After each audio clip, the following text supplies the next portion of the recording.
आज बताएंगे आपको एक धर्म संसद और उससे जुड़े विवाद के बारे में, उससे जुड़ी राजनीति के बारे में। बताएंगे कैसे जिस धर्म संसद में धर्म का प्रचार होना था, उसी धर्म संसद में दूसरे अल्पसंख्यक समाज को मारने की, काटने की, 20 लाख लोगों को मारने की बात हुई। कैसे इस धर्म संसद के छोटे छोटे विजुअल्स, वीडियोस सोशल मीडिया पर वायरल हैं और कैसे इन लोगों पर फिर भी कार्रवाई नहीं होती है। बताएंगे आपको इस धर्म संसद में कौन मौजूद था, किसने क्या कहा, हथियारों के लिए क्या कहा, पूर्व प्रधानमंत्री मनमोहन सिंह की छाती में गोली मारने जैसी टिप्पणी की। बताएंगे कैसे कहा कि म्यांमार जैसे हालात कर दिए जाएं, सेना को बुलाकर पूरे अल्पसंख्यक समाज, विशेष धर्म को मानने वाले लोगों को के साथ वही किया जाए जो म्यांमार में हुआ। नमस्कार, स्वागत करते हैं आप सभी का। आप देख रहे हैं कुंवर टाइम्स। स्वतंत्र पत्रकारिता का साथ दें, चैनल को सब्सक्राइब जरूर करें। भारत देश दुनिया भर में शांति की छवि रखता है, दुनिया भर में ऐसी छवि रखता है, यानी यहाँ पर सभी विचारों के, धर्मों के, सब तरीके के मान्यता वाले लोग यहाँ पर पैर पसार सकते हैं, जगह बना सकते हैं, अपने विचार को प्रकट कर सकते हैं। शांति वार्ता में, बहस में, बात में यकीन रखता है। हम कई बार कई मंचों से कहते हैं कि हम मरने मारने में यकीन नहीं रखते। कई बार कहते हैं कि सहमत असहमति हो सकती है लेकिन दुश्मनी नहीं होती है। कई बार कहते हैं कि गुलदस्ता है जिसमें सभी फूल हैं, लेकिन अब ऐसी खबर आती है जो हमारे देश के लोकतंत्र को, संविधान को तार तार कर लोगों के सामने, कुछ लोगों की, कुछ ऐसे संगठनों की हकीकत बयान करती है जो लोगों के रोंगटे खड़े कर सकता है। बताते हैं कि सबसे पहले ये धर्म संसद कहाँ हुई थी। ये धर्म संसद हुई थी उत्तराखंड के हरिद्वार में, जहाँ पर चुनाव आने वाले हैं। उत्तराखंड में कुछ महीने बाद चुनाव है।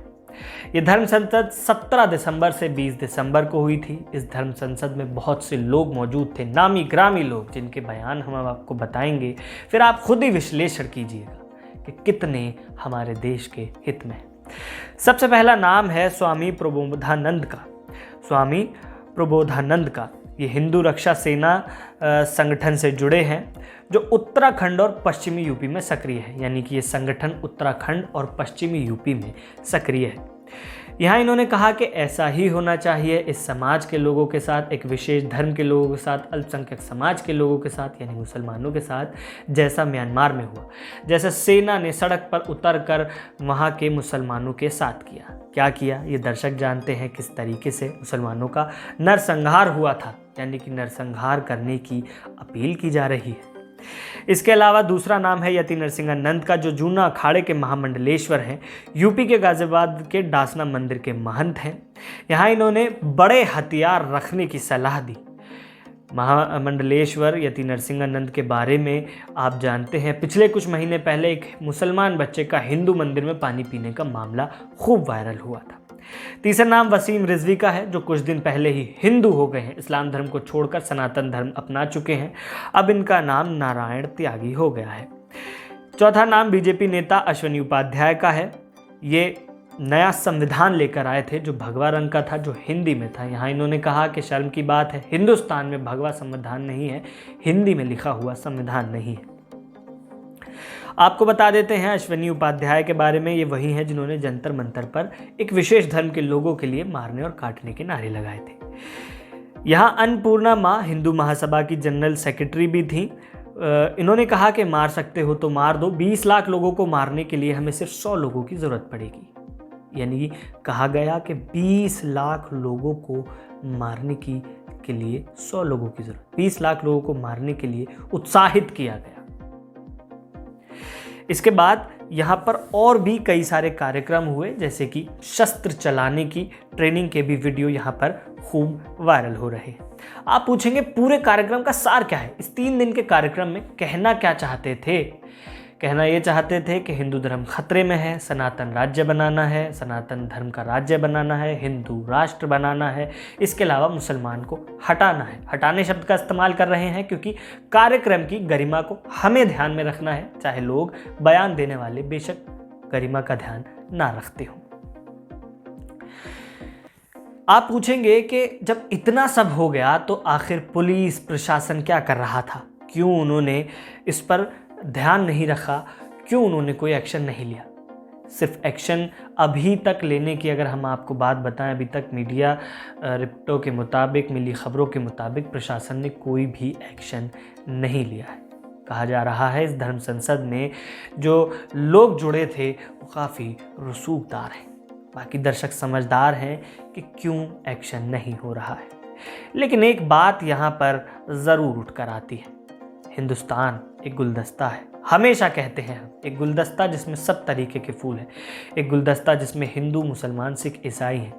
और वो देश जो शांति का प्रतीक है, वो देश जो स्वामी विवेकानंद की टीचिंग्स पर चलता है, वो देश जिसकी छवि, जिसकी महानता पूरी दुनिया में मिसाल है, उस देश में मरने मारने की बात हो रही है, उस देश में नरसंहार की बात हो रही है।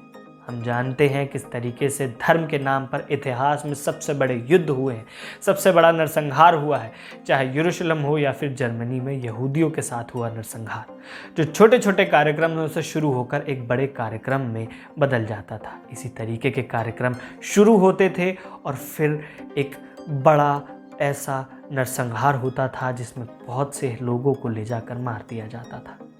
क्या उस देश की छवि की परवाह हम नहीं करते हैं? क्या उस देश के लिए, जिस देश ने हमें नाम दिया, उसकी परवाह हम नहीं करते हैं?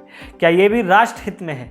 क्या यहाँ पर यूएपीए नहीं लगेगा? क्योंकि आपने देखा है किस तरीके से छोटे छोटे बयानों के ऊपर यूएपीए लग जाता है। दर्शकों से अपील है कि ऐसी किसी भी बात में ना फंसे, ऐसे किसी भी बयान में, ऐसी किसी भी वीडियोस के चक्कर में सामाजिक माहौल को ख़राब ना करें, भाई को भाई से दुश्मन ना बनाएं। आप ध्यान रखें इस गुलदस्ते की खूबसूरती का, आपस की एकता का, हिंदू मुसलमान और हिंदुस्तान जिंदाबाद के नारे का।